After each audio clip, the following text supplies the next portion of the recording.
안녕하십니까. JBCN 뉴스입니다. 고층 건물 옥상에 작은 테마공원이 만들어질 정도로 많은 사람들은 자연과 함께하는 근린 도시를 원하고 있는데요. 평택에도 서울 여의도공원의 3배 가까운 근린공원이 도심 한복판에 들어서게 됩니다. 하지만 완공되기까지는 아직도 넘어야 할 산이 많아 보입니다. 보다 쾌적하고 상징적인 공원을 만들어보자는 취지에서 평택시의회 김수 의원이 주관한 자리가 만들어졌는데 어떤 내용이 논의됐는지 정유진 기자가 보도합니다. 평택 소사벌 택지개발지구에 들어설 일명 배다리 공원입니다. 조성 면적만 해도 여의도 공원의 2.5배 규모인 76만 4,473제곱미터에 이릅니다.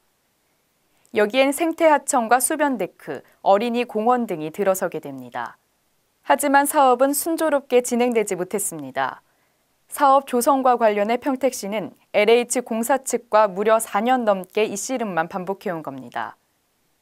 공사 지연에 따른 문제뿐 아니라 쾌적하고 시민들이 이용하기 편리한 시설을 구축하자는 게 중점이었습니다.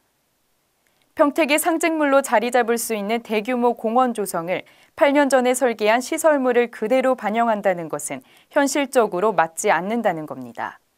검토해가지고 세련된 현대에 맞는 디자인, 조형물이 들어와야 되는 거예요. 하지만 LH 측에선 난색을 표했습니다. 무엇보다 예산 확보에 어려움이 많다는 겁니다. 대안으로 저희가 좀 어느 정도 절충안을 좀 보내드렸던 상황인데 아시다시피 저희 회사가 부채가 급존데다가 예산 확보도 많이 어렵고. 김수우 의원이 주관한 이날 회의도 사정은 마찬가지였습니다. 서로 보완점을 가지고 의견을 나누자는 자리였지만 기대와는 달랐습니다.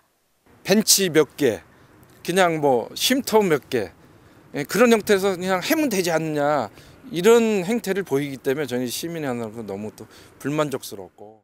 배다리 공원은 이르면 오는 6월 완공될 예정입니다. JBCN 뉴스 정유진입니다. 새누리당과 정부가 최근 화성과 세종시에서 발생한 총기 사건과 관련해 긴급 당정 협의를 지난 2일 국회에서 가졌습니다.